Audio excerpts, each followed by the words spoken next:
Hello there, ladies and gentlemen, and welcome to episode number 42 of Geeks Who Like Sports. As always, I am Ray Carcillo in Los Angeles, California. Joined by my best buddy in Philadelphia, Pennsylvania, Lee Elias. Lee, how's it going today? Ray, it's good. I just got back from Washington, D.C., where the temperatures were 65, 45, 60, 20, and now I'm back in, it's not sunny in Philadelphia today. I'm not going to lie to you. I'm looking out the window right now. It's pretty hazy, but it's a good day, and I'm alive, and so are you, and we're doing the podcast, so I'm happy.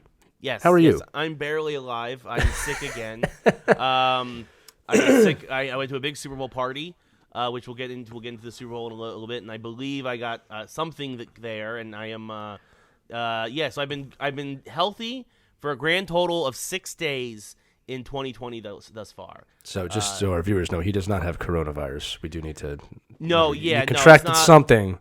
It's not coronavirus. I think it's just like another sinus infection or whatever it is. I'm not even coughing this time. It's just so much congestion, which we won't get into the details because you don't. Well, I want the listeners to know that this man guts it out. He gets up very early in the West Coast, and people in the West Coast do not get up early. Just so you know, it's because he's from the East Coast. He gets up very early to do this show, even when he's feeling bad. Ray does not miss shows.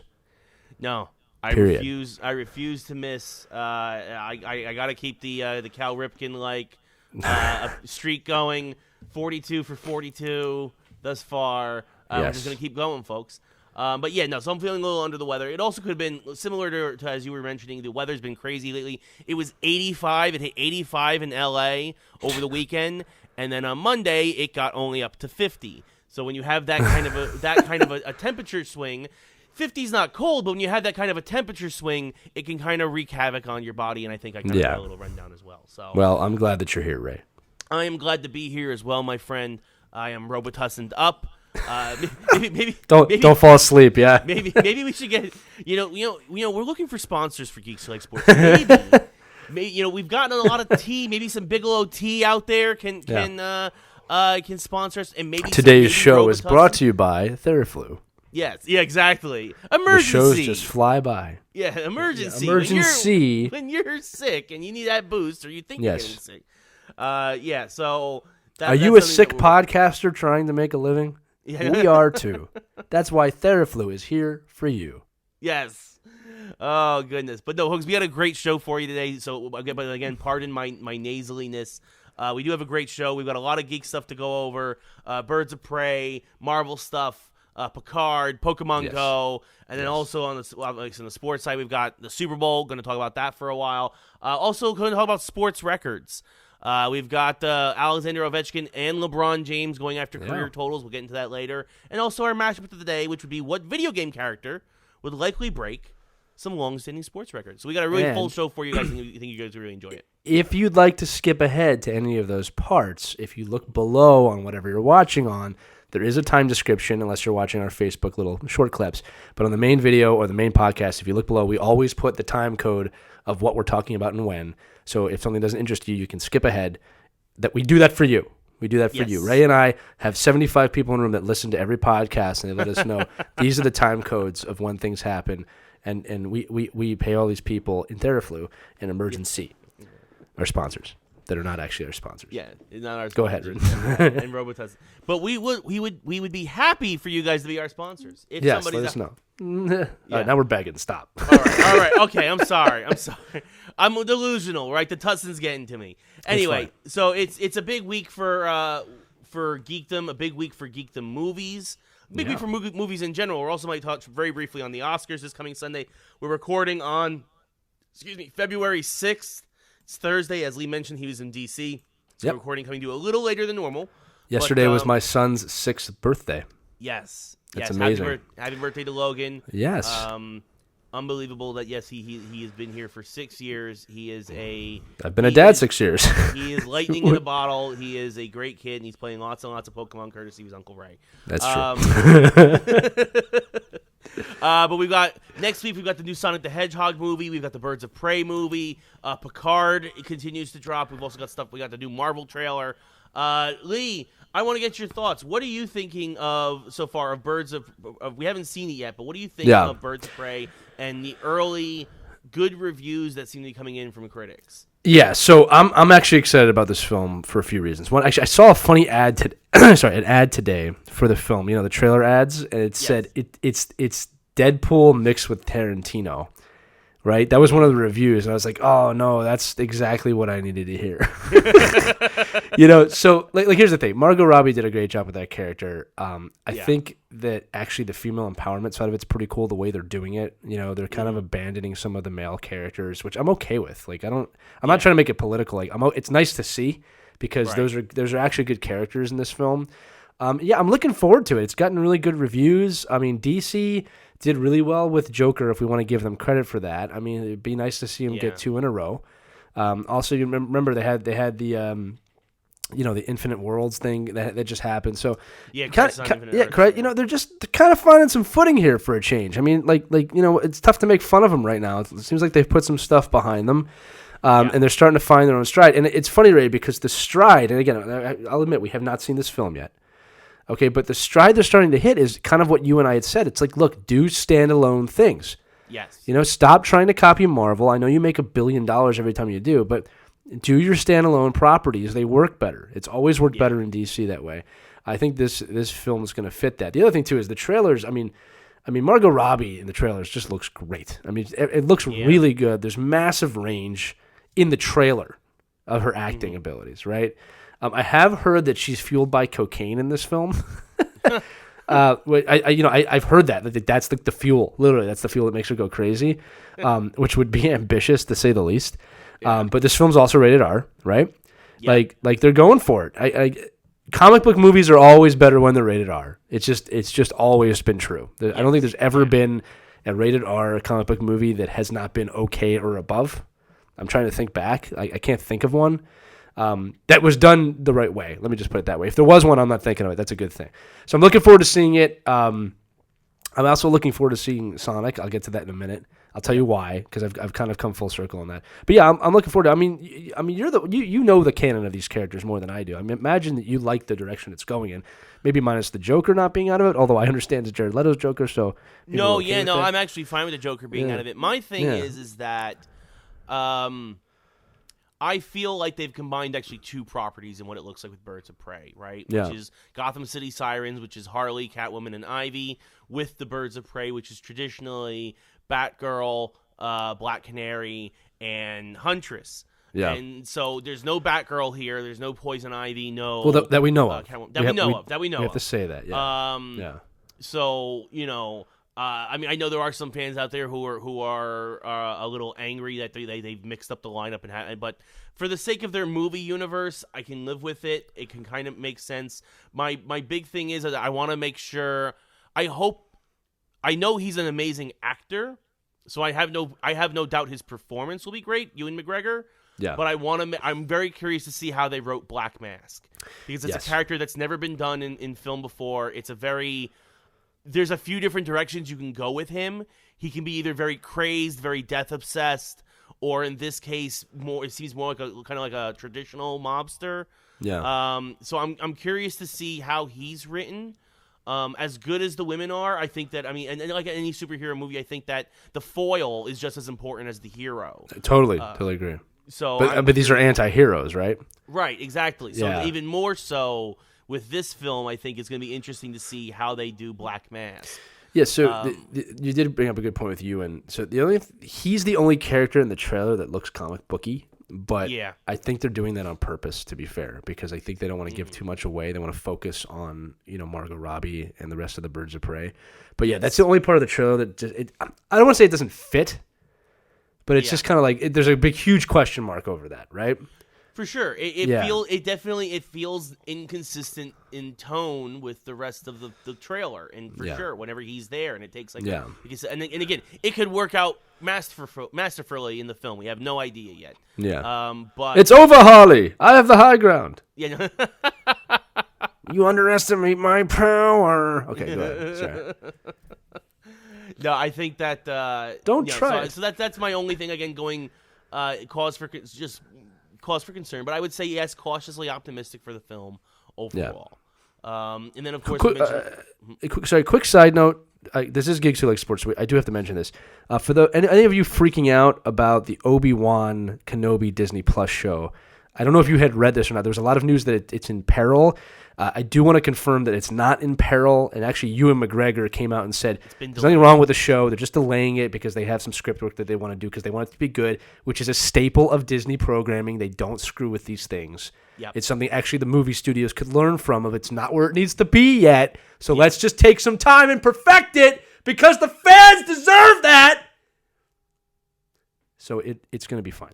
Ray, sorry, I had to get that off my... Okay. Obi-Wan is still greenlit. It's good. Everybody's happy. For those of you wondering. Yeah, it's going to be all right. Sorry, I had a panic attack. Yeah, it's going to be okay. Little Anakin there. Sorry, I had a little Anakin. Yeah. Anakin, calm down. Yeah, for typically Disney knows what they're doing, and it's going to be fine, and you'd rather delay it a few months. Also, they moved up WandaVision, which looks amazing. You know, we'll skip. We'll get back to Sonic. I was going to say, we're going to talk about it. We're talking about Marvel now. We saw WandaVision. We saw a tease for Falcon and Winter Soldier. Yeah, and Loki. And Loki. Yeah. All of which look really good. The WandaVision one has me super intrigued with all of her reality-altering powers. We saw the classic comic book red outfit briefly. Yes, that was really cool. We saw her look like in a Leave It to Beaver scenario. Like, it was very interesting to see what they're doing with Full House. Yeah, we saw like a Full House one. Yeah, so it's very, very intriguing for sure. Can we talk about that? Yeah. Because this is what I'm wondering. Okay, and now I got it. No spoilers here. This is completely speculation. Everything I'm about to say is speculation. I wonder if that's them in the Soul Stone. All right, because here's the thing. These shows are going to connect to the movies and very hard.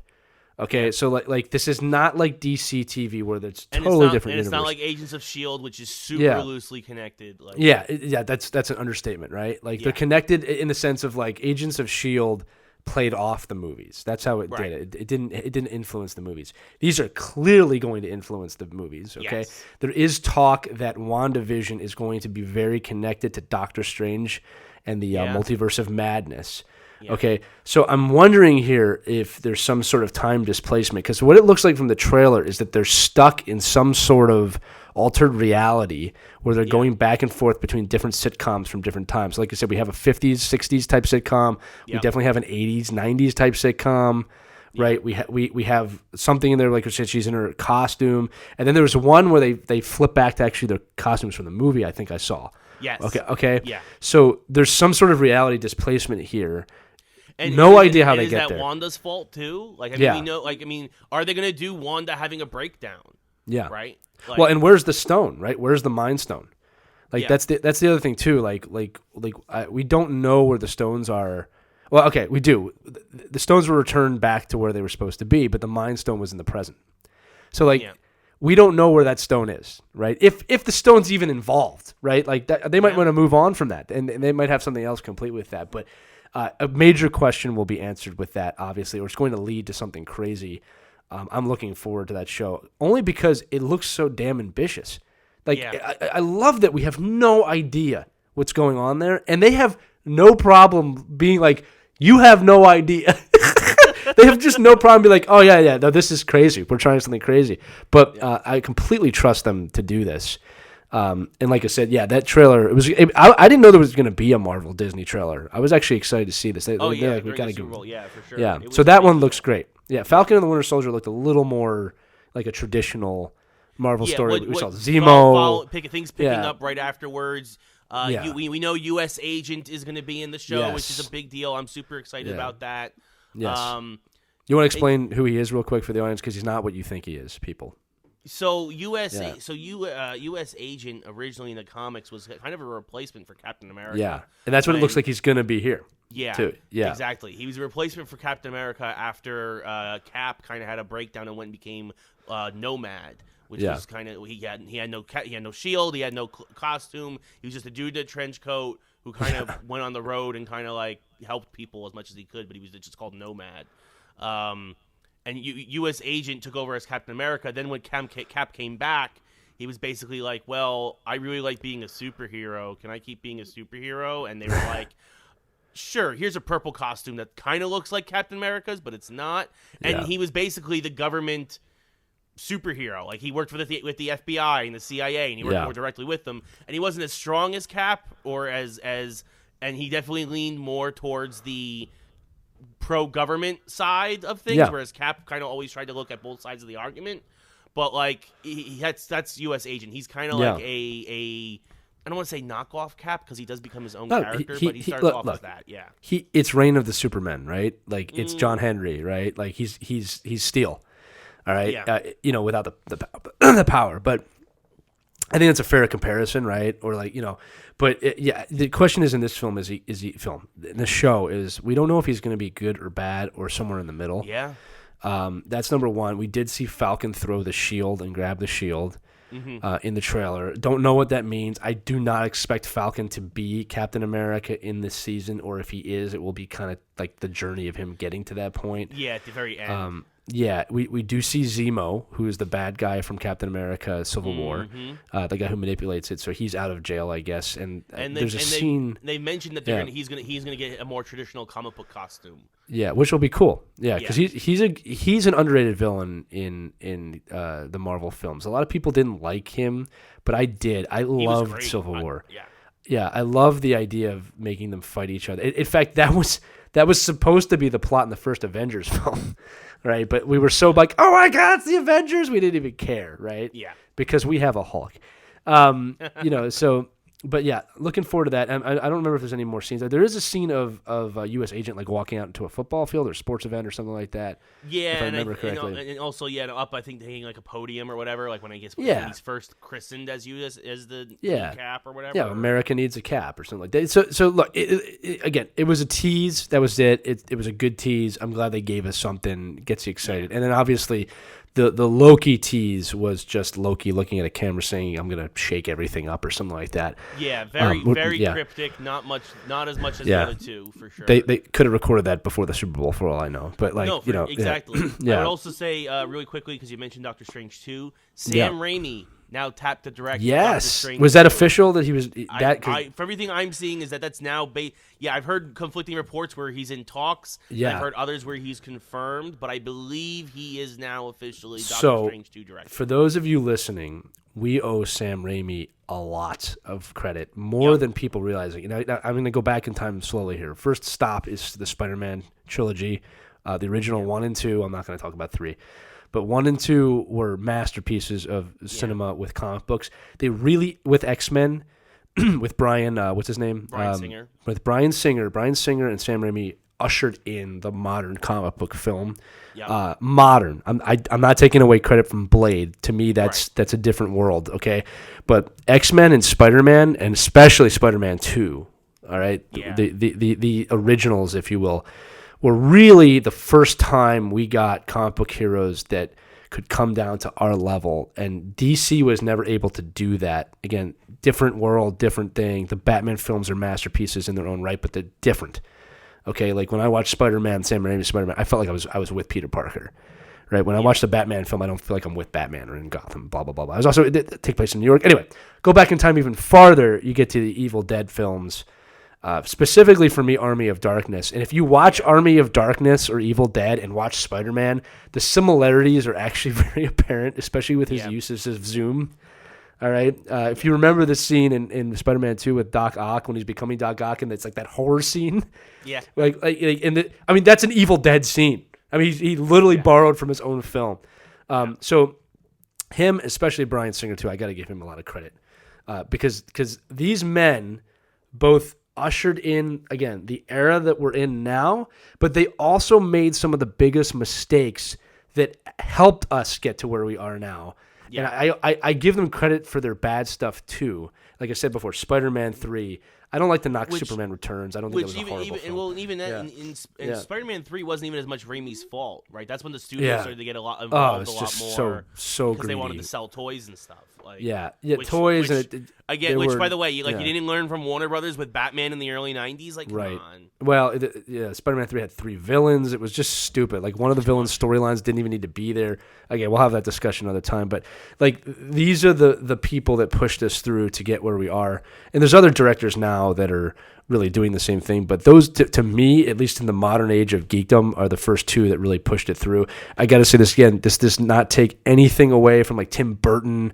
Like this is a different type of film, right? In fact, that's where Batman and Justice League have failed recently because they're trying to emulate what these guys have done, right? But I wanted to say that because I don't think a lot of people know that. And then also Sam Raimi's brother is in every film he's ever made, which means he will be in this movie most likely. Ted Raimi and Bruce Campbell are basically always in his movies, so they'll finally they'll be Marvel characters somehow. Yeah, well, and Ted Raimi also famous from Xena. If you guys watch Xena, he was always in that show too. Yeah, no, Ted Princess. Raimi. Basically. Yeah, I forgot. In Spider-Man, he was J. Jonah Jameson's like press hand, pretty much. Like he just would pop in and pop out. Anyway, I would have been remiss if I didn't say that. Yeah, and Bruce Campbell, of course, was the wrestling announcer. He's great. He's the best. Yeah. He's in both movies.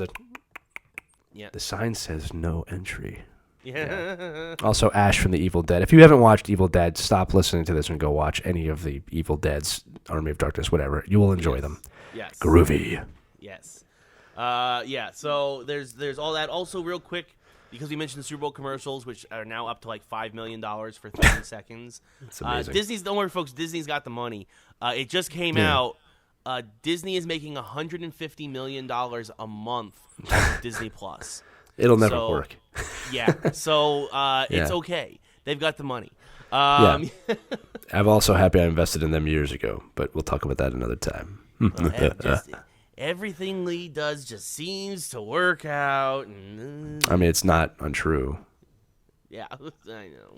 I mean, let me knock on my desk real quick. Yeah. After you, Ray. Also, we briefly mentioned Sonic the Hedgehog before. Sonic the Hedgehog comes out next week on Valentine's Day. Yes. I am actually very...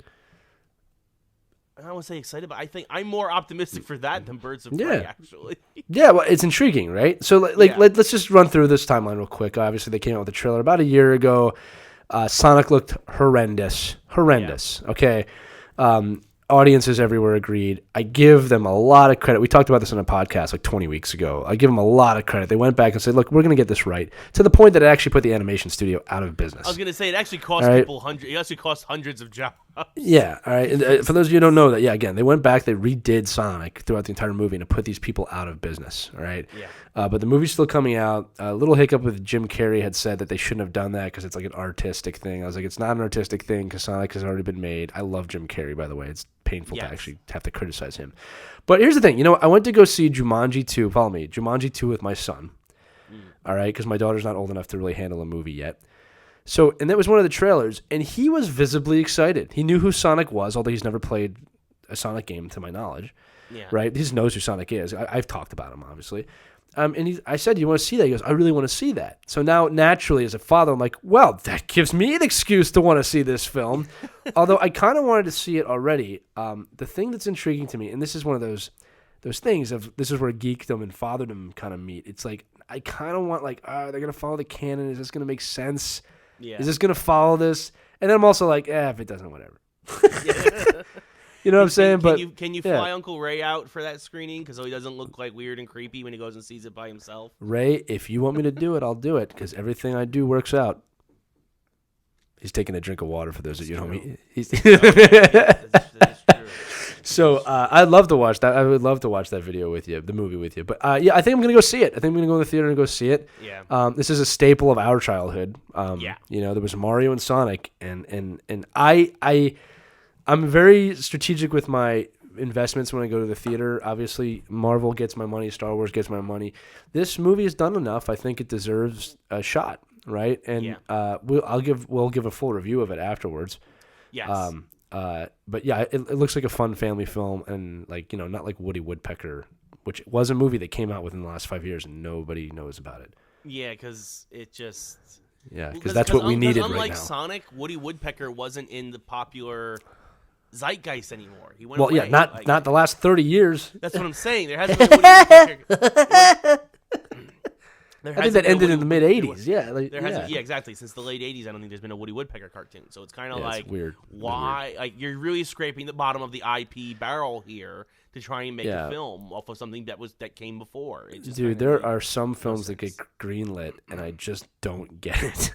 I just don't. I was like, who greenlit this? Yeah, like it's like Cats. It's like it's a masterpiece. Cats is a masterpiece. That movie needed to come out in 1997. Yeah, like what were you thinking? Oh, we got every big actor. It doesn't work that way anymore. No. In fact, I think it was the guy who plays Falcon. I can't believe I'm blanking his name right now.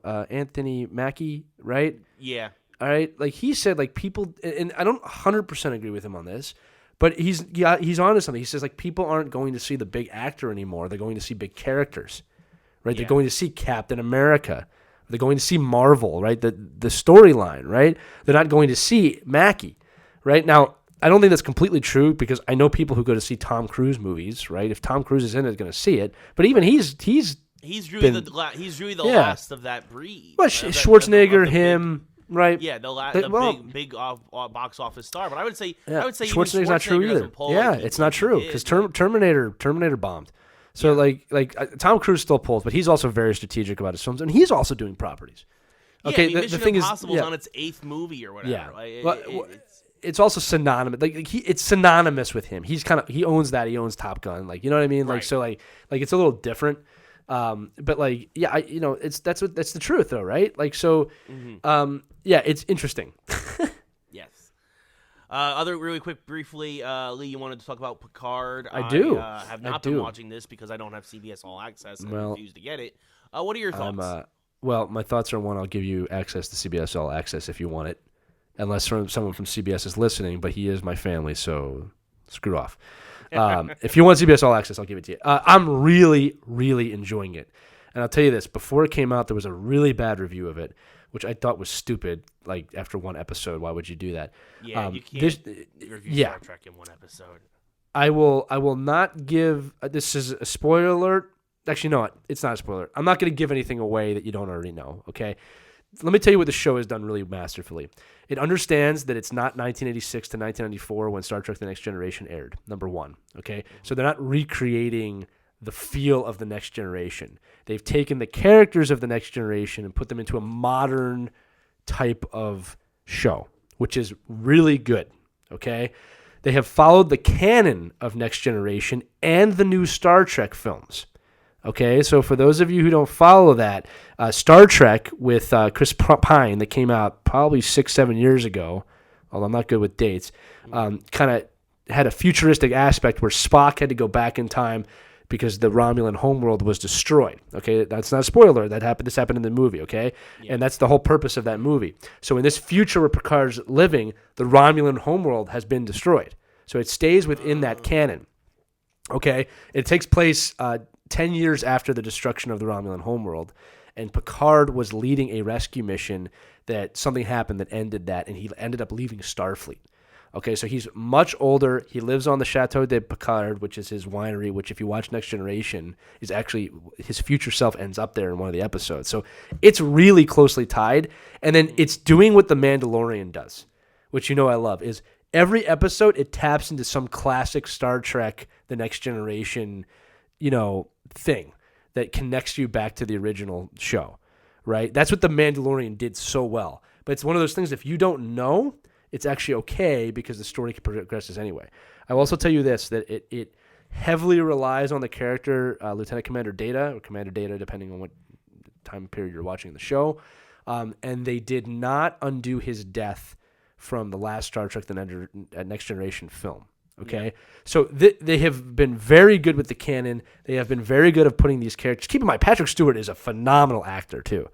Okay, so he has completely owned this role. It's Picard, but it's Picard in a modern world, if you know what I mean by that.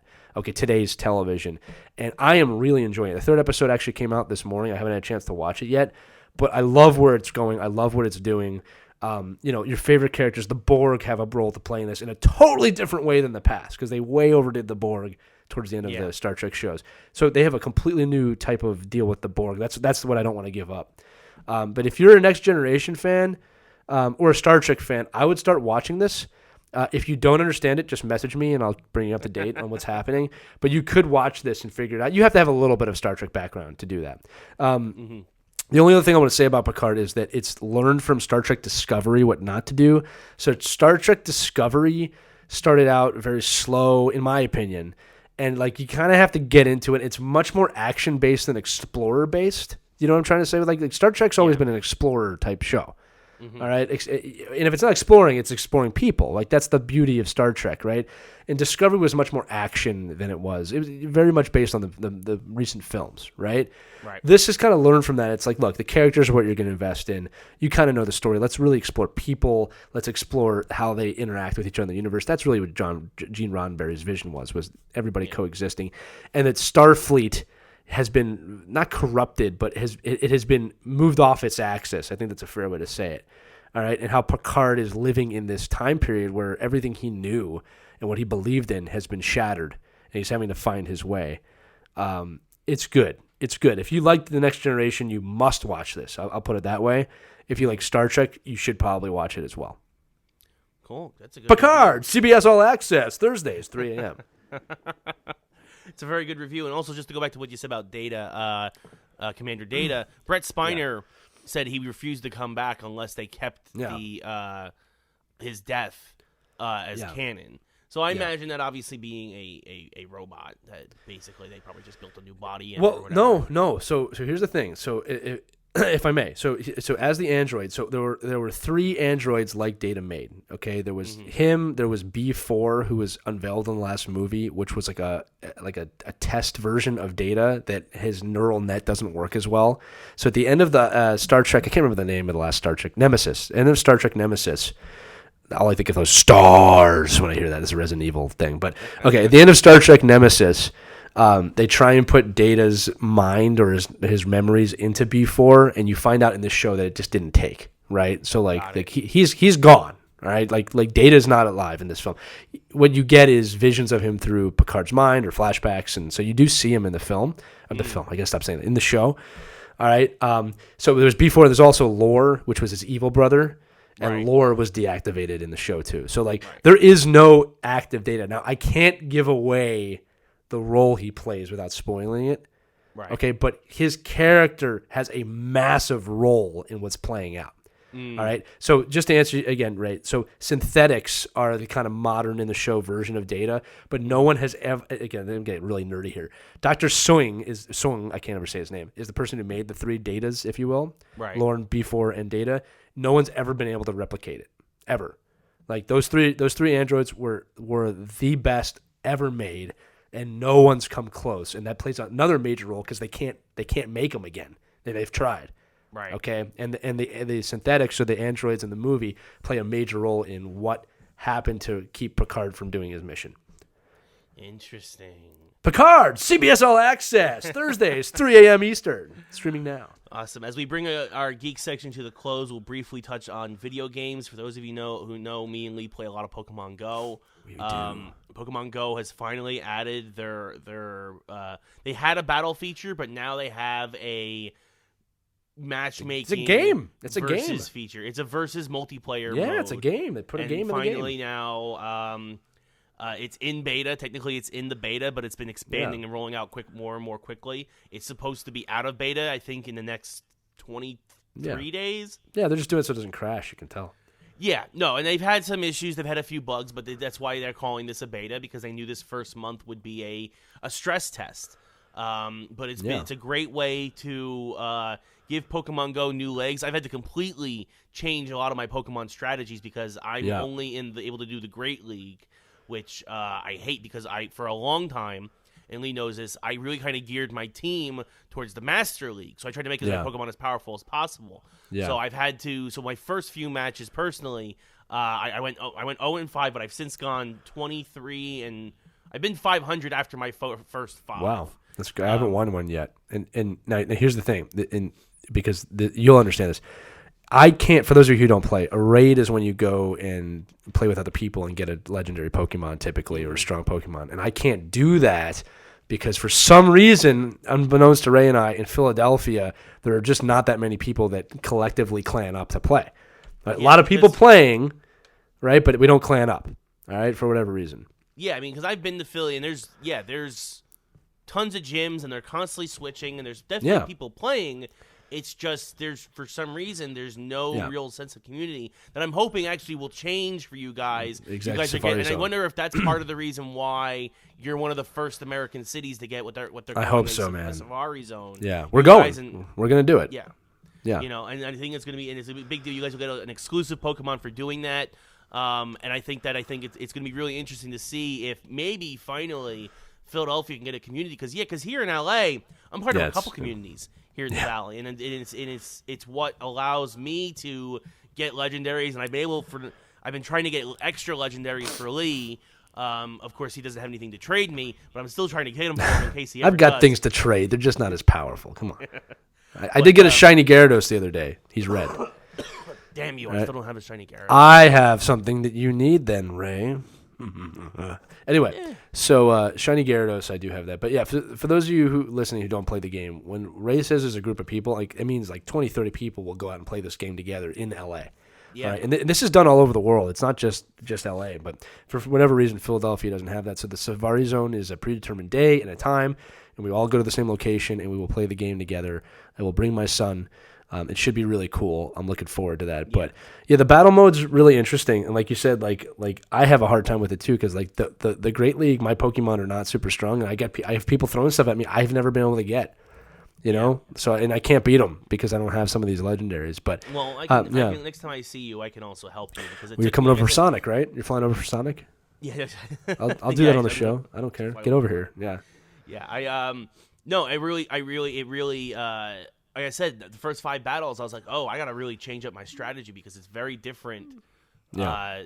For Great League, it's a very different strategy than Master League. Well, also people are smarter than the computer. Like most of the battles in the game lets you win as long as you really know what you're doing. Like these are people with real strategy. It's a game now. I mean, it's an online multiplayer game. Yeah. I mean, I played Lee when me and Lee played a bit at PAX, and Lee knows my heavy is basically my party hat Raichu. Yeah. And now instead of being my anchor, he's my lead. Yeah. I use him as my lead. Yeah. So I have him. I have I can't believe I'm blanking on the name. I have an Absol, which is a dark type, so that's my second. And then for my third now, I have not Grovel. What is its evolution? What, all the way to the top? You mean the top version of that? Yeah, it's a Geodude turns into Gravel. My Sceptile. Yeah.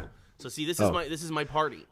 Right? Yeah, for those of you watching at home, Ray's putting his phone up there. Yeah, I'm gonna need your help building my party. I have to be really strategic about mine. I'll have to power some of them up. That's the other thing too. Now, it really gives the game a whole new dimension for those of you listening. Okay, because the game can get a little bit monotonous at times. They're always really good about adding new stuff in to keep bringing you back, and like there's streaks and stuff like that. So but there's time periods with this game. Like I turn it on for 10 minutes just to kind of get my streak going, and I kind of turn it off. You know, and you keep going. And then when they add new stuff, and it's fun. But this really changes the game. I mean, it's really brought it up to the next level, not just in Pokemon, but in app gaming.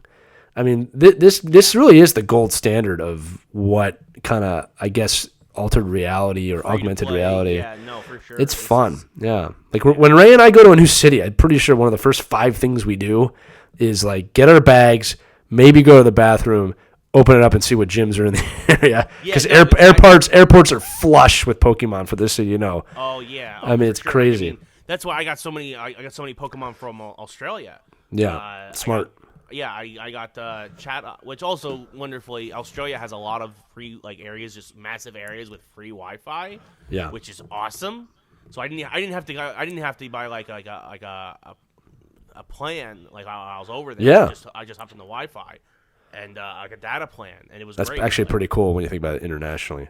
Oh, I'm opening. You can keep talking. I'm opening up my game real quick because I've gotten some new stuff in the last few days that I'm not convinced that you have. By the way, there's like 3 pincers outside my house right now. Anyway, let me go to my recent, okay? All right, and I'll tell you what I have. Okay, that's recent from like 4 years ago. All right, I've got a Carablast. Do you have that? Yes, and it's evolution. Whatever. All right, I have Throw. Everybody has Throw right now. Yeah. I got a Woobat the other day out of nowhere. You got a what? A Woobat. The Woobat? Yes. You know what a Woobat is? Yes, so I have a Woobat as well. Yeah. Woobat is in a part of an event going on right now through all of February. So as long as you're doing your research tasks, you should be able to get a Woobat. Yeah. I got this guy. I think you have the Glalie. I mean, I know that's not Snover, but that other guy that's always cold. You'll be proud of me for this one. I know you have one of these, but I finally got my Magmortar all the way evolved. Nice. And for those of you listening, because this must sound really boring, I just want to show Ray real quick a shiny Gyarados. One thing that he does not have. Yeah. There he is, Ray. He's shiny. He's happy. He's mine. Moving on. Congratulations, Lee. Yeah, that might be one of those time code places that you wanted to move. Yeah, no, yeah, no. It's you and I talk about Pokemon for 10 minutes. Anyway, that was. I'll say this: for some reason, I just can't catch a shiny Magikarp. I've gotten 400, and it's like the one thing. Yo, but check this out. I didn't catch a shiny Magikarp. You caught a shiny. It was actually a shiny. A shiny wild Gyarados, which is very, very rare. I'm guessing. That is true. That is very true. So one more thing before we move on to sports. Sports segment will be a little bit shorter than normal this week, but Ray, I did want to ask you about. You saw the Oscar shorts, and I think this is an important topic because short film is still film, and although they're not an hour and a half to 3 hours long, they are just as important as those films. And I think we're going to enter a time where these films actually become more popular than long films at some point. Yeah, so I had a chance actually last night to go into the Oscar week animated live action shorts. If you see this, here's the program. It's cool. That's awesome. And I got to watch them. They're all the animated ones are around 10 minutes. The live action ones were around 20, so almost like a live action pilot sort of. But they were fully encompassed story. And I'll tell you, folks, some of these were really powerful and really really moving, and a couple were funny. But for the most part, they just tell really interesting stories and have really interesting messages, and they do it in really different ways. I'm not going to get too. Oh, excuse me. Don't die, Ray. Stay with us. Yeah, no. Some I liked more than others. Most of these are also a lot of these come from different parts of the world, like Belgium, France, Russia, China. Some of them are kind of just a poignant story. One's called Daughter, and it's the idea of a father who doesn't know how to relate to his daughter, and he really doesn't relate to her until he's on his deathbed, and then they have a really tender moment, and then he passes. There's one you may have heard of just because it's being pushed very hard by Sony, and it's actually been in front of a couple of their films. It's called Hair Love. I haven't seen that one. Yeah. It's basically, I know Lee can't relate to this because he has no hair. What? I have hair, Ray. Yeah, but it's actually another touching story about how a African American father has to learn through YouTube how to do his daughter's hair, while we find out at the end that his wife is going through chemo and she's lost all her hair, and it's actually a really touching, poignant story. A cuter, funnier one called Kit Bull, which is about a kitten and a pit bull befriending each other. This one's by Pixar, and it's a rare 2D Pixar animated project. Wow. Because they typically obviously they do 3D, but it was really really touching, very cute. Also, they hint that the pit bull is actually being used in a dog fighting ring, and the cat actually kind of helps it escape at the very very end, which is great. Oh wow, that's funny. Yeah. But it's really more about the relationship. The one to me that was my favorite came from France. I would put, if I had to vote in the animated category, I would vote for this. It's called Memorable, and it's about a old man's slow descent into Alzheimer's. Oh wow, and that must have been tough to watch. It was, and but it's also very beautiful. It's done in a in an art style where the man is also an artist. And as he's losing himself more and more and unable to recognize things, he becomes more of an abstract painting until he's all gone and he's just a series of dots. Interesting. Of paint splotch. What was that one called? Memorable. Yeah, I'm looking at the posters for these right now while you're talking. Yeah, memorable, very powerful. And finally, Sister. This is probably my second one. This is based off of, for those of you who don't know, in China, many years ago, they had a population control edict where you weren't allowed to have more than one child for a long time. And this is actually from the story of a brother who's the oldest son. And he's doing this whole thing. He's like, oh, I hated my sister growing up because we did this. I hated her because of this. But then we had these moments, and he's like, and he's like, and this is I feel how it would have been had I had a sister. Had I had a sister, but my sister's not real. My sister was aborted because the government made my mother get rid of her when I was 4 years old. And it's just this really it's like a gut punch moment. Yeah. So very powerful. All of these very powerful, very, very great messages. And then in the live action, there's one called Brotherhood. And it's about, for those of you who don't know, if you join, I guess, the Islamic State and then try to leave it, they can kill you. Yeah. They can hunt you down. And basically it's about a brother who goes off to fight in Syria and a year later returns home, and the father misunderstands why he returned home and rats him out to the police, and then has to live the fact that he basically killed his son. Oh, that's horrible. Yeah, and it's a very powerful. Yeah, very powerful commentary. Another one called Saria, based on this is a true story actually, in Guatemala, where an orphanage was basically ran more like a prison camp, and 41 girls were killed by a fire. But they started a fire in a room in order to, they were thinking that they would allow them to escape, and the people in charge of the orphanage let them burn.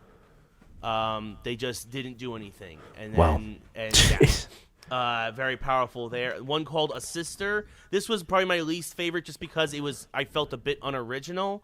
We've seen this before. A 911 operator gets a call. A woman's been kidnapped, and she basically has to use code or very vague words while the kidnapper is listening to the phone call. She's like, I have to call my sister, otherwise she'll get worried and something. He's like, fine, here's a phone. And basically the 911 operator, or the Europe equivalent to that, emergency services, has to deduce where the woman is based on the clues. It's suspenseful. It's a thriller. Yeah, it's a thriller. Yeah, but it's not something we haven't seen before. My two favorites. We'll go number 2 first. Nefta Football Club. This was funny. This was hysterical. And I was like, thank God, because everything was so dark to this. Oh, yeah. Nefta Football Club is about 2 brothers. So it starts off with these 2 guys, and it's a literal drug mule. And they're freaking out because they're like, oh, where's the mule? Where's the mule? And it goes across a border between Tunisia and Algeria. And it's like, oh. And then you find out these 2 little brothers, they're riding their the moped through and they're just country yay, oh whatever, yay, we're 12, yay, and they find the mule and they're like, look, we found the mule, how awesome is this? And then the older brother's 14, and the little brother's he's maybe 8, and he looks at the mule and he finds bags of cocaine, and the 14-year-old brother's he's like, what is, the 8-year-old brother's like, what is it? It looks like laundry detergent. Oh, it tastes like laundry detergent too. And it's he's like, no. He smacks his brother. He takes he's like, don't tell anybody. And he takes all the cocaine and he sends the mule on its way. And then we cut back to the drug dealers or the smugglers. And the thing is the mule had headphones on. Yeah. And the thing is that it's trained to go by music.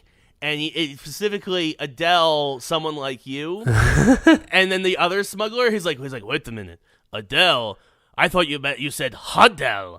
Is that the guy from the big Tunisian star? And the other smuggler's like, no, Adele, Someone Like You. And he's so they realize why they lost the mule.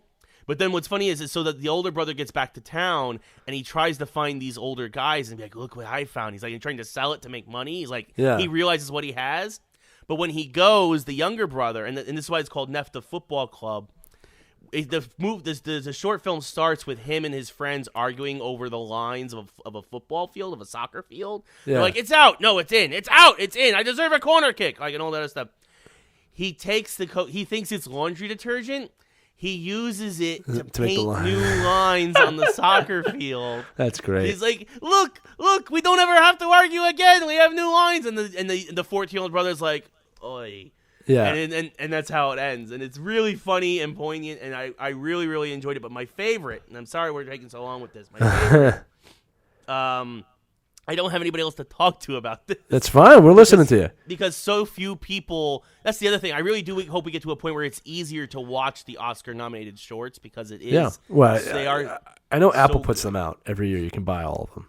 Yeah, Like and honestly, package. folks, these are the. I will say this: if you're gonna buy any of them, NEFTA Football Club, I would say buy Memorable, NEFTA Football Club, and this one, The Neighbor's Window. And again, based off a true story, this takes place in Brooklyn, one of the few English language ones.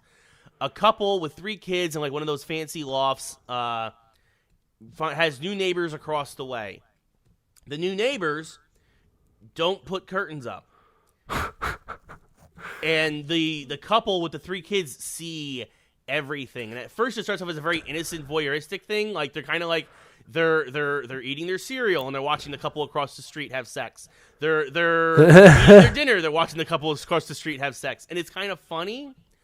But then it kind of takes it, and they kind of get into this argument about like, you know, they kind of start to feel like they're growing apart because they start to kind of become obsessed with this other couple, and the husband's like, well, you're not the only one who wishes he was still 20, and they kind of like the wife and him have a, you know, it's a little spat, right? It's a little lover spat, and then they continue to watch, and unfortunately, what ends up happening is that the husband of the young couple across the street gets sick. And they notice, and he's like, "Oh, he looks really bad." He's like, "Oh, he's lost all his hair." Oh yeah. And then it ends, and then it ends with him basically kind of dying in like a hospice care situation. And this family has basically for like 3 or 4 months watched this decline of this young, vibrant couple. And finally, the wife, who kind of got mad at her husband for watching so much, runs outside as they're taking the body away to comfort the other woman. Yeah. And she kind of just starts like, "Are you okay?" And she's like, "No, and she kind of gets into it, and she's like, Are you my neighbor? Are you the folks from across the way?" And she's like, "Yeah." And it's a really touching moment. She's like, "This might sound creepy, but like whenever you are feeding your kids in the middle of the night, or just having a meal with your husband, or me and my husband would watch you guys, and we think, man, we wanted that so badly." And it's this really kind of like grass is greener kind of moment where it's like this couple who had their whole life ahead of them, and obviously now that's been taken away because of cancer, looked to the couple with the family and other stuff and pulling their hair out, who so desperately wanted to have the youth and passion that they once had, that this young couple had. And it's really a really poignant, powerful moment, and it just... I personally, that's my favorite, because you start with comedy, but it obviously turns to drama very much. And now that, of course, I've spoiled everything, I don't know if you guys are going to want to watch it. Well, listen, I always say this. If you get nominated for an Oscar for short film, which is probably the only real Oscars that matter anymore, if you know what I mean. Yeah. They're there for a reason. You know, it actually reminds me of this story I heard when I was younger about... There was a couple on a beach with their 2 kids, and the kids going nuts, and the couple is just exhausted with their kids, and then an older couple walks by, a grandparent's age, and they talk about, don't you just miss that? Don't you just miss that? And, you know, it's something as a parent I have to think about a lot of times. Like when one of my kids is going nuts or going crazy, I got to really put it in perspective of like, you know, that one day they won't even be here. One day they'll be on their own. So it is a touching subject, and it kind of hits the home. But yeah, I'm definitely going to take a look at these. I'm looking at the Oscars website right now. Short films, like I said, they're good because you don't see them in a theater, and the Oscar for these is probably one that actually deserves it, and it's not probably politically motivated. Yeah. You know what I mean? I'm looking at like the Best Picture nominees right now. Oh, that's a pretty good set this year, but like Joker's up there, and I just don't think it's going to win. No, for sure. I mean, that's the thing is that, especially I would love Joker or Jojo Rabbit. I don't think they're going to get out of the audience. It's probably going to go. Yeah, go ahead. Something like 1917. Maybe. I mean, Tarantino won't win because he never wins. Right. I mean, he might win Best Director this year for a change. I know Marriage Story hit a lot of people. I don't trust the Academy. I don't trust the Oscars anymore. I'm just one of those, like, I don't care who they pick. I mean, and this is something at the event yesterday that I think even for animated short, I guarantee you a lot of folks are going to vote for Kit Bull just because it's a cat and a dog, and people love animal videos. Yeah, I don't trust people to actually appreciate the depth of a lot of this art, even though they're artists. So here's the deal: just because we have to move on to sports, right? The Oscars are this Sunday, which is a couple days from now. We'll do an Oscar recap on our next episode, which we are recording next Tuesday, the 11th. Mm-hmm. So we'll talk about what won, because I know right now I don't want to speculate, only because it'll be easier to talk about once something is won. I will tell you the pictures that were nominated deserve to be there. Yeah. Netflix has 2 movies up here, which is a big deal. Yeah. All right, Irishman and Marriage Story. Marriage Story is actually very hard to watch. It's a really good movie. And Adam Driver, brilliant to do this right before Star Wars came out, because it shows that he has a massive range. Yeah. He's an amazing actor. Did you see BlacKkKlansman? I haven't. That was actually I know that well. really good too. He was in that, and he was amazing. And just, he's not just Kylo Ren, is my point. He has a lot of range, and then, we'll talk about it. I want to see if Joaquin wins Best Actor in a Leading Role. Although I think Adam Driver might win this year, but we'll see what happens. And that's just because the Academy can't handle comic book films. Yeah. So, all right, we got to talk Super Bowl. We got to talk the Super Bowl. Yeah, I mean it was the biggest event of the year, possibly sports wise, and it was a great game, especially if you're a Chiefs fan. They did it again. They won 31-20, but again, they were down by 10, and with 6 plus just under 7 minutes left in the fourth quarter, they scored 3 touchdowns in 6 minutes in order to win 31-20, awesome. And also give me $200, which I'm really appreciative about. Well, here's what I'll say, okay? Because most of our listeners probably saw the game, so we you know what we do here. We don't give recaps of games, right? Like you saw the game, or if you didn't see the game. What I want to talk about today is 2 things. It was a great game. Congratulations to the Chiefs, obviously. Kansas City, Andy Reid winning his second Super Bowl, first as a head coach. He won one with Green Bay as an assistant coach. Is people complained about the game, and I don't get it. It was boring. It was not a boring game, okay? I will give that the first half was a little methodical, all right? But like, as a football fan, I appreciated that, watching these 2 teams kind of figure each other out, right? Yes. And then the second half was very exciting, right? But it was a good football game. I don't know what people are talking about. The Chiefs did what they've been doing, which is coming back in a tight moment. Patrick Mahomes was saying, just give us a quarter.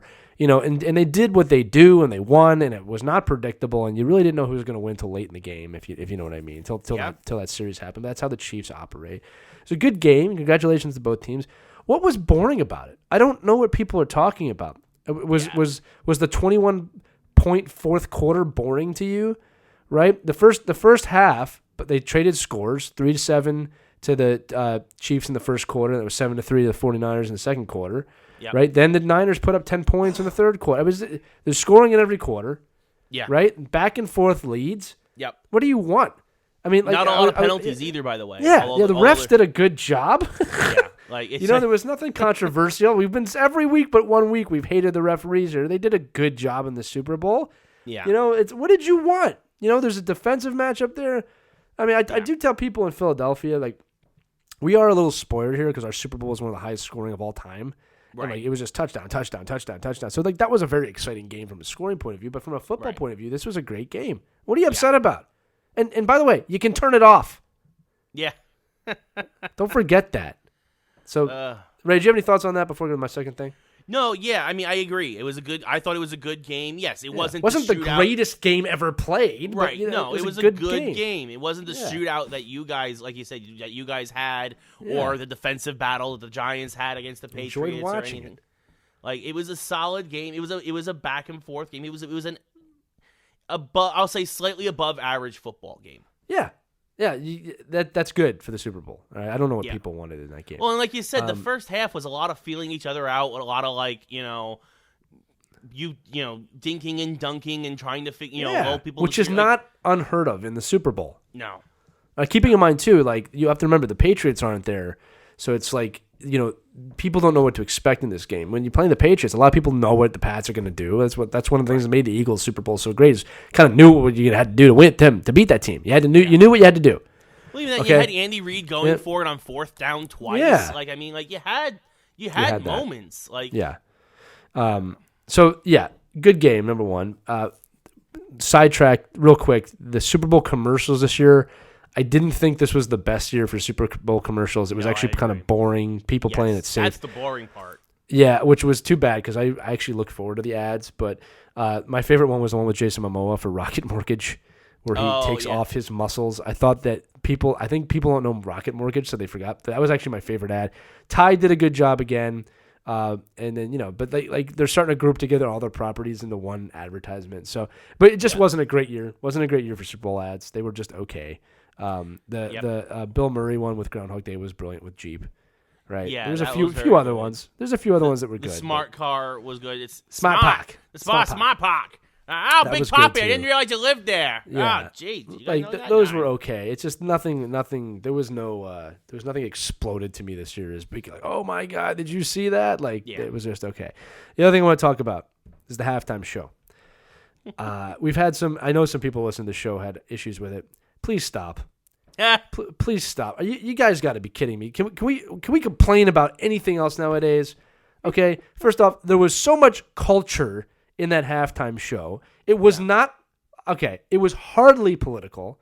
There was a little bit of that, but nothing major, right? Yeah. I mean, and here's the thing. Okay, now Ray knows this. I am married to a Spanish woman. My wife is Puerto Rican. We have family in Puerto Rico. So I will say that I am a little bit more into that culture than probably most people, just because I live with it, right? Right. And that was very, Puerto Rican. That was very Spanish. It was very everything, Middle Eastern. There was so much culture in that, and we still find a way to complain about it. Shut up. Just enjoy it and shut up. Yeah, I could watch them shake their butts all day long. Yeah, like what do you want? A friend of mine posted this. Okay. If you look for the negative stuff in these things, you're going to find. If you just want something to complain about, you're going to complain anyway. I've got no time for that. Let's just look at the Super Bowl real quick. Non-football thing. Actually, no, some of these are football too. I just have to say this, Ray. One, you have a female coach coaching in the Super Bowl. Yes. Major deal. Demi Lovato sings the national anthem, coming off massive personal strife to do that. Big deal. You have 2 Latina female people doing their halftime show. Never been done before. Big deal. Right? For the first time ever, I believe a black rookie of the year, a black MVP, and a black winner of the Super Bowl. I think that's the first time that's ever happened in NFL history. That's a good thing. Okay? I'm not politicizing it. It's the first time it's happened. It's a good thing. It's a Jackie Robinson moment. It's a Willie O'Ree moment. Okay? It's a milestone, whether you want it to be or not. Right? I can keep going here. All right? There was so much positive stuff from the Super Bowl. Stop looking at the negative. Feel good that we're progressing as a country. Don't politicize it. It's good. It's positive.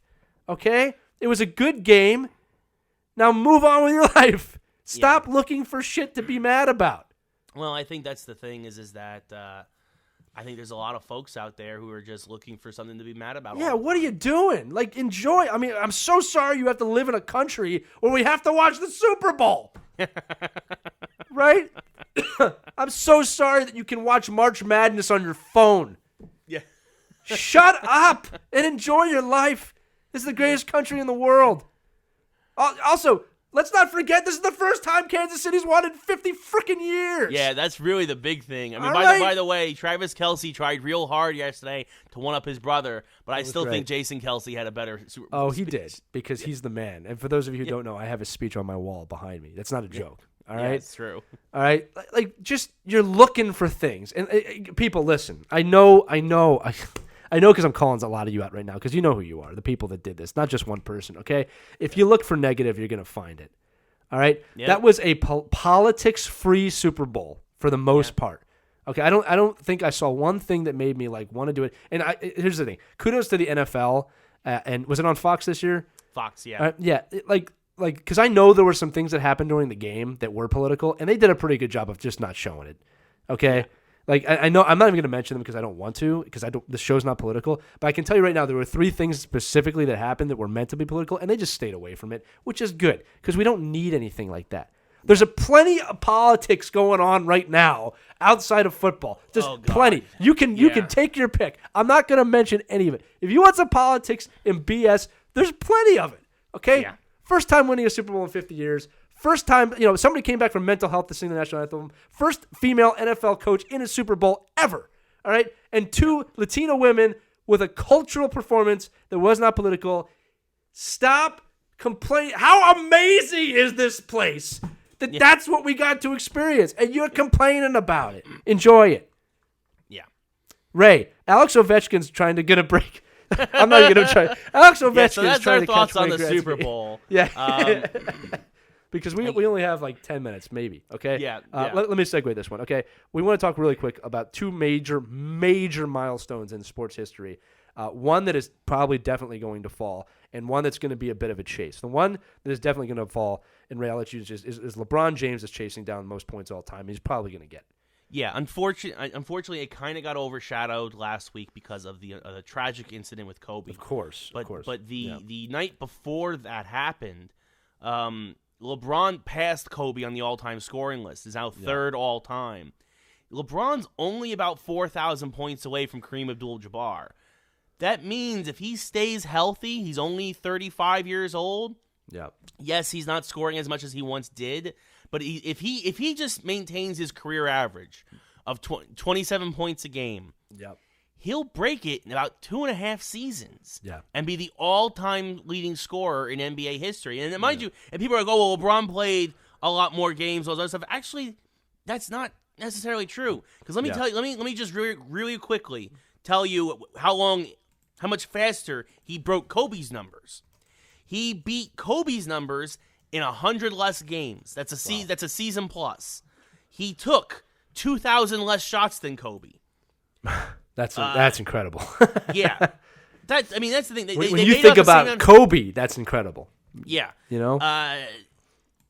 He took 2,000 less attempts to get to that number, and he did it in 100 less games. That's incredible. Yeah, it took Kobe 20 full seasons to get to where he was. It took LeBron 16 and a half. Very likely, LeBron, at least in terms of scoring, is going to be the greatest NBA player of all time. And honestly, it's just one more thing for him to possibly be. It's one more feather in his cap. Now, you can argue, of course, Jordan took a couple years off in his prime because of everything that happened with his dad and baseball and all that. You could argue that until you're blue in the face. But he's already passed them. Right, he's already passed Jordan. He's already passed Kobe. I think it's just Wilt and Kareem is all that's ahead of him, and that's it. And well, like here's the thing: there's a lot of different debates. I always say this when we talk about team sports. It's a different debate between the greatest player of all time and the most accomplished player of all time. Because everybody likes to bring up championships, and even in basketball, where one player can make a difference, I still say that like the team, that's a team thing. That's why the Golden State Warriors did what they did. Right. It's the culmination of their parts, right? And maybe LeBron has suffered from that a little bit, being the best player in the world, which he is, right? Yeah. Like that it's tough for teams to get other people. But here's the thing. He's probably going to win more NBA titles. I don't think he's done just yet. Right? He's probably going to win with the Lakers. Wherever he goes, he wins. He's won with every team he's played with. Yeah. Except for the Lakers, obviously. But Cleveland and Miami, he's won with both of those. Okay. So he's on a mission to do that. I think with Kobe's death, now he's even more. I wouldn't be surprised to see them there this year. I was going to say this might galvanize this team into. They're already fighting for the best spot in the West, which funny enough with their stadium rivals, the Clippers. Yeah. But it's amazing. We knew when Kawhi and Paul George went there, the Clippers were going to get very good very quickly. But well, it's good for California basketball. Every team there. I don't know how Sacramento's doing, but. Well, and now the funny thing is Sacramento and Golden State, too, are both not doing very well. But Golden State's full of injuries and lost absolutely. a lot of guys. Here's what I'll say, though, about LeBron is I do expect him to break that record. He deserves to break that record. Yeah. The one thing about LeBron that does not get talked about enough is when we're talking about the greatest all time, to me, it's not just sports. It's what he does outside. This man has never been in a scandal in his life. That is not something a lot of the other players we've mentioned can say. Kobe and Jordan cannot say that, unfortunately. Yeah. Okay? And the thing with LeBron is this man builds schools in his spare times. He has been with his high school sweetheart since he got in the league. There's never been anything that has come out about this man outside of basketball that has been negative, to my understanding. Yeah. All right? And he is the greatest player I've ever seen in terms of pure basketball player. Yeah. Okay? Jordan had something else. Kobe had something else. LeBron probably deserves this. This doesn't take anything away from the current record holder. All right, but what he's done in the modern era, and like you said, right, we could debate another time whether playing more seasons matters. because like that's going to kill the Ovechkin argument if you think that does. I don't think that does. I don't think people should look at it like that. I think you can talk about it like it's like the Brodeur win record, right? Like in hockey, like people gave him crap because he did it in more games than Patrick Waugh, but he has it. He did it, right? So, LeBron James will be the all-time leading scorer. I'm just used to saying that in NBA history. He deserves it. I'm rooting for him to get it. I think he's getting to the point in his career now where he's 35 years old. You got to let go of some of your hatred for the guy now because you only got maybe 5, maximum 10, and that's really pushing it.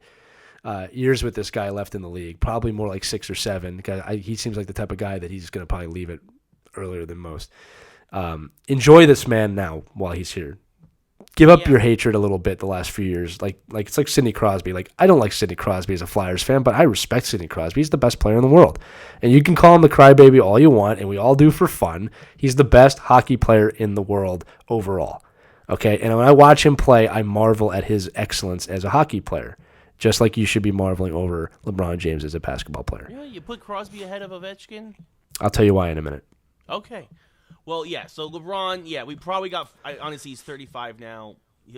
I will say he'll play till he's 40, and then that's it. Yeah, so, or till he breaks the record, and he might move on. Who knows? He might. Yeah. That might be his last – his last two things might be break Kareem's record and win a championship in L.A., and then that's it. So we'll see. Yeah. We'll see what happens. But speaking of Ovechkin, the reason why we got interested in this also is Ovechkin continues to be a monster. He's leading the league in goals again as of yesterday. Yeah. He's got 40 on the year. It's his 11th 40-goal season. It's unbelievable. He's just I think like 6 of his last 8 games he's had a hat trick. Like it's something like unbelievable. He's focused. It's been, he and now he has 698 career goals, which I believe Gretzky had 894. Yeah, yes. So he's 196 away from tying Gretzky. And he's only 34 years old. He's scoring goals at a higher rate than Gretzky did in his career. Of course, Gretzky, which is something to say. I mean, Gretzky had some amazing seasons. Unbelievable. That is an unbelievable stat. Yeah. I mean, Gretzky obviously didn't score as many goals as he did at the end of his career as he did at the beginning of his career, whereas Ovechkin seems to be more consistent. Again, a lot of 40, 50-goal seasons.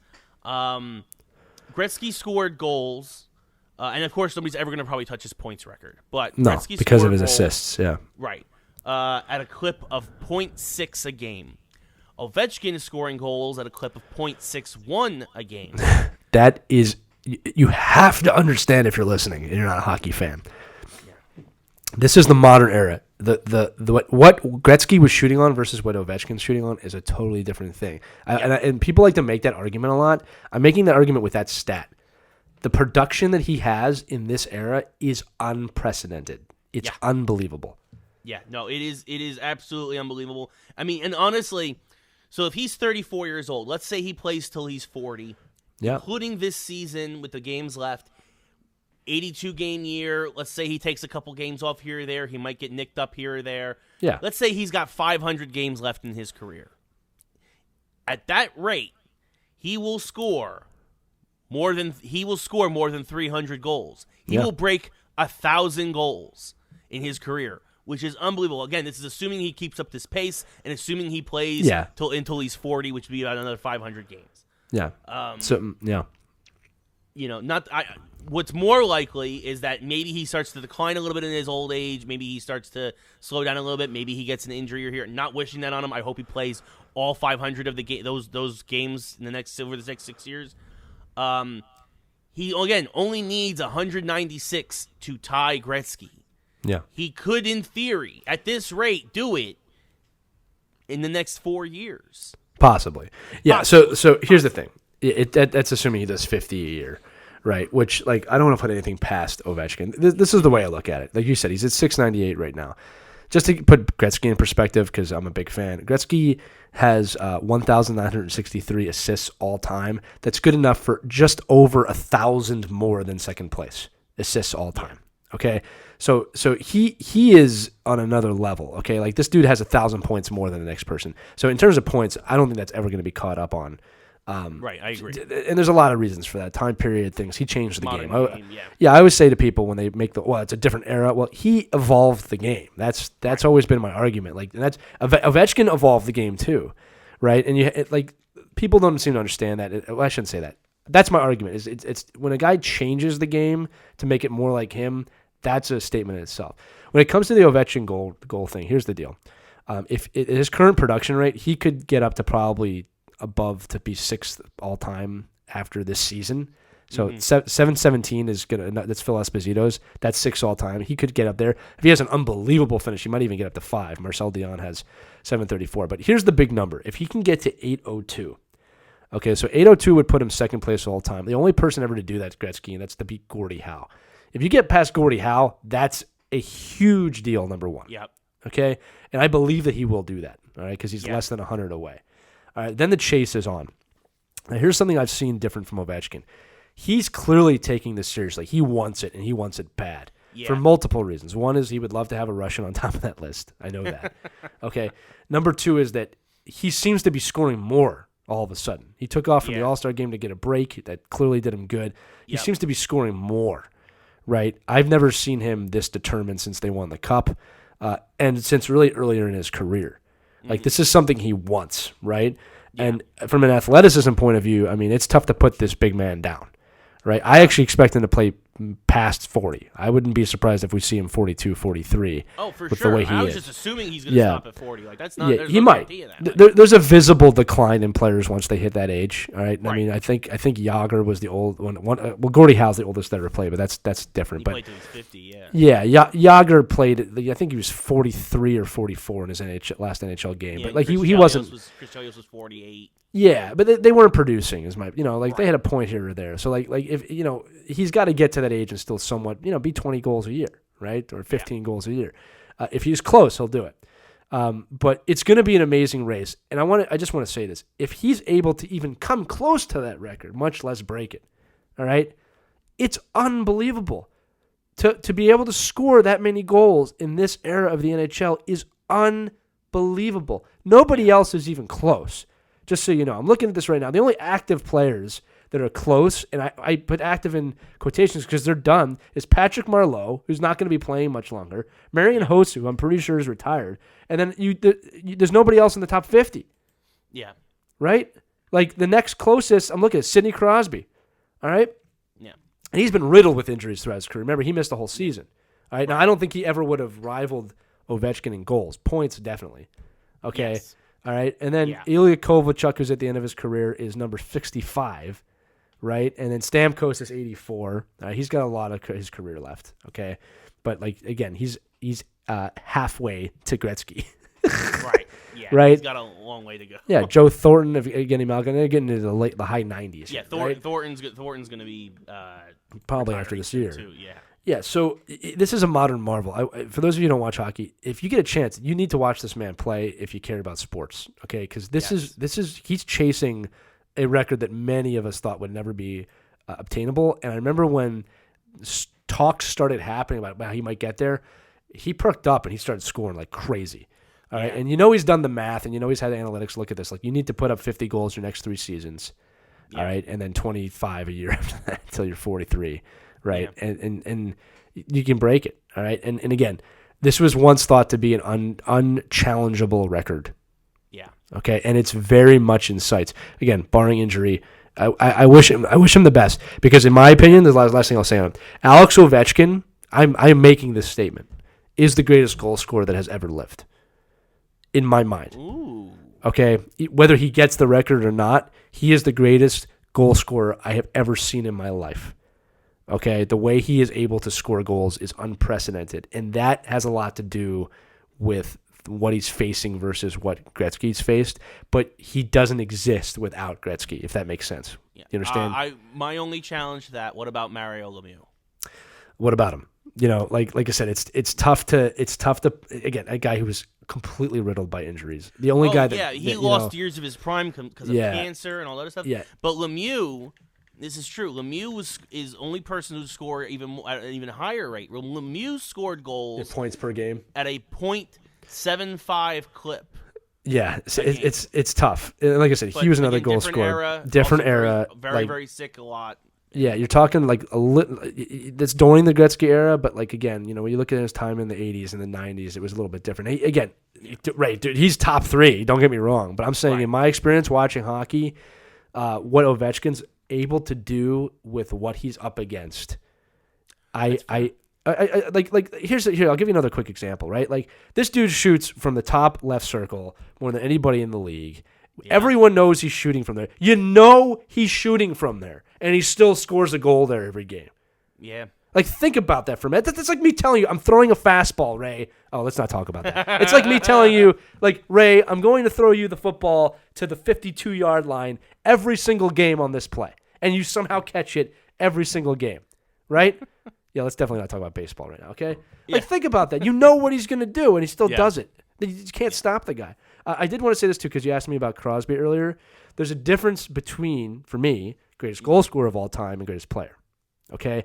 The player is an overall stat, and when you add in assists, it's a very different conversation. Right. The problem I've always had with people who don't really watch hockey is that assists are just as important as goals. Yeah. Okay, they have the same value, right? There's a reason for that, but everybody looks at the goals. So Ovechkin's the greatest goal scorer I think I've ever seen in my life. Right. All right. Yeah, and he's got more goals than assists. Yeah, well, a lot. Yeah, and that's something that not anybody else on the list really shares. Right. Okay. So like Gretzky has more assists than goals. Howe has more assists than goals. Jágr has more assists than goals. Hull has more goals than assists, which is actually Hull's a good comparison, right? Marcel Dion has more assists than goals. Phil Esposito has more assists than goals. Okay. Lemieux has more assists than goals. Lemieux's not even on this top. He's number 11. He's not even on the top 10. Wow. All right. So yeah, he also played like 600 less games than these guys. To be fair, okay. Yeah, but again, he had cancer during his prime. Yeah. We'll never know. I mean, he would have been up there with Gretzky. Gretzky even said he probably could have broken some of his records. Okay, but Crosby overall is the best player I've seen in the game. Right, and people ask me about McDavid. Ask me again in 10 years. Right now, I know where Crosby's at in his career. Okay, and I'm telling you that overall player in the modern era, he has been the best player I've seen in the modern era. Feel free to debate that with me. Comment below. Let me know what you think. Yep. But try and take your biases out of it. In terms of a pure play, this guy kills my team. He kills the Flyers every time he plays us. I think he scored more points on us than most other teams. Yeah, but he is the greatest overall player I've seen really in a long time. All right. Ovechkin is not the best overall player. He is the best goal scorer. Yeah. Take it to the bank. Well, talking about records. Let's move on to our mashup here. Yes. We had another long episode, partially my fault. It's okay. We're listening to it. You can fast forward. You have the time code. That's right. You have the time codes. You have the code. The code is 1, 2, 3, 4, 5. That's the same as my luggage. Yeah. So for mashup, which video game character would be most likely to break a long-standing sports record? We're talking about a lot of sports records today. LeBron chasing Kareem, Ovechkin chasing Gretzky. Lee, what video game character could break a long-standing sports record? There's a lot of them. Joe DiMaggio's hit streak, Pete Rose, 4,256 hits, all kinds of Olympic records out there.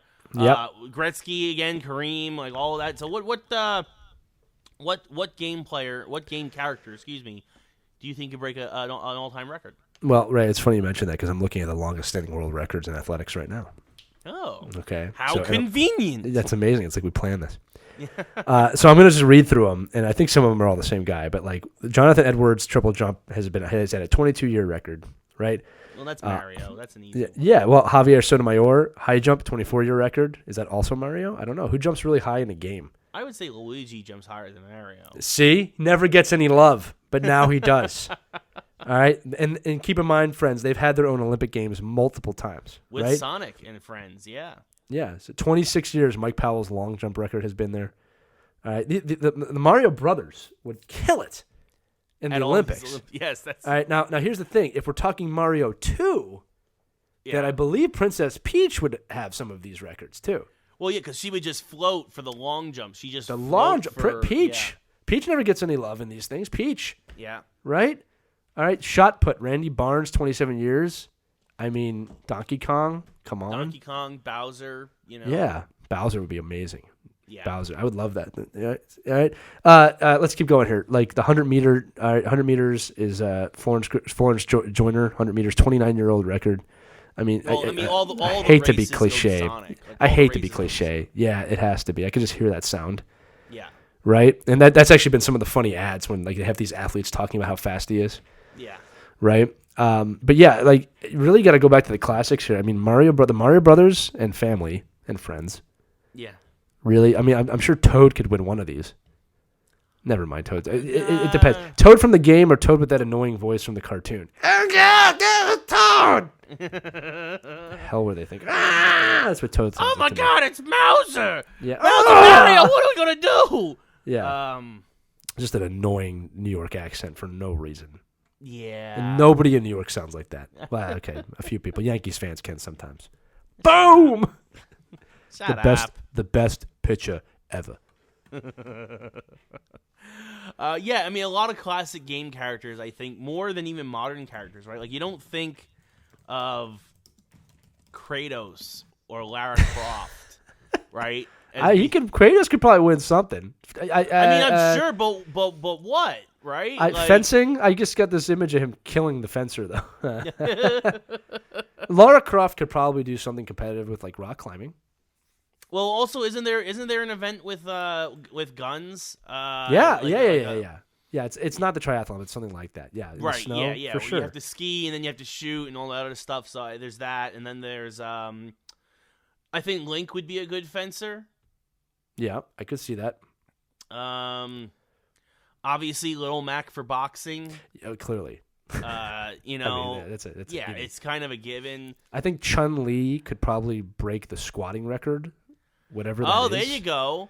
Chun-Li and or Zangief would probably be great at the heavy lifting competitions. Yeah, I'm sure Solid Snake could do something.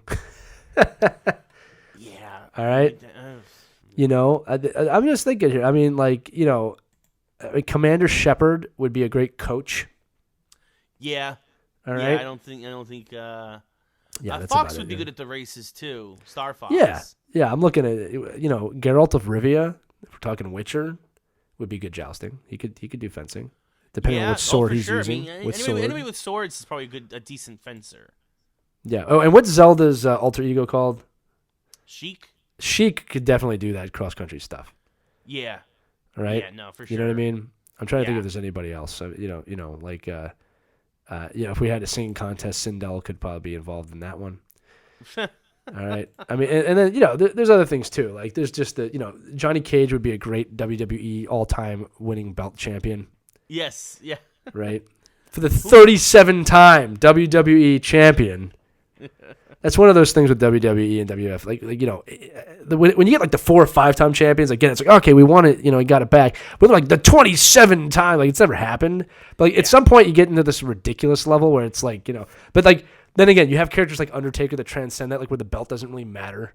It's right. Like he's not there for the belt; he's there to kill people. Right. Just like Ray. Yes, there we go. Who would be good at like the extreme sports, like snowboarding and stuff? Ooh, snowboarding. Let's think about that for a quick second. Kirby? Maybe. I'm trying to think. Like who? Hubert? Really skates. Tony Hawk. Tony Hawk the game. Well, I mean, yeah. You know who would be good at that? Yeah, Crash Bandicoot could probably do that. Oh, that's a good one. Yeah, I could totally see Crash doing that. Extreme sports for sure. That's a good call. Yeah, I mean that's one of those. I mean, any Mortal Kombat character when they're in that dazed kind of sway thing that they do, that's kind of good. I think Nathan Drake could be good at the extreme sports as well from Uncharted, the Uncharted series. Yeah, I didn't even think about like extreme sports. Paperboy would be a great bike rider. Oh yeah. Yeah. I mean, Marty McFly in the original Back to the Future game on a skateboard. There you go. There's your. Yeah, there's your just don't hit the whatever the running newspaper in the street. Yep. I didn't even think about extreme sports. It comes to the major sports. I mean, longevity, it's tough. Yeah. I mean, actually, I think Yoshi might be really good at extreme sports. Now I'm thinking about it. Yeah. When it comes to like baseball and football and stuff like that, it's tough because like when you look at a Pete Rose record, I mean, who's the longest standing video game character? I mean, it's Pac-Man. Yeah. I mean, It's a tough one. But yeah, I like the ones that we've done. Yes. Mega Man 2 was something. Shot put. Yeah, maybe shot put as well. Yeah, Donkey Kong versus Mega Man. And what about Ryu? Ryu could do the Taekwondo. Oh yeah, martial arts. Yeah. Yeah, Ryu. It's Ryu, by the way. It's not Ryu, as we've been led to believe. Yeah. But yeah, comment below. Let us know what you think. Let us know if there's any other suggestions for this. But I think that's going to do it for us this week, buddy. It's got to, because we're like an hour and a half. Yeah. Thank you for listening. Thank you for all for listening. We are working. What are you talking about? Well, I mean, this is work. Yeah. This is what we do for a living. Don't you know that? Don't ruin the cover, Ray. Yes, this pays for all my bills. Exactly. Yes. No, we appreciate everybody who listens. Of course, we appreciate you guys. Please share the group, share the podcast, Facebook group. Obviously, we're on iTunes, SoundCloud, Spotify, everywhere you can listen to podcasts. We appreciate everybody who does listen. Join the group. Let us know what you guys think. Comment below on anything you heard in today's show.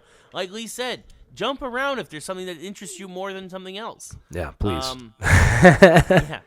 But I think that's going to do it for us. So for Lee, I'm Ray. Thank you so much for listening. I'm going to go take some more medicine now. We will see you next week with more Geeks Who Like Sports.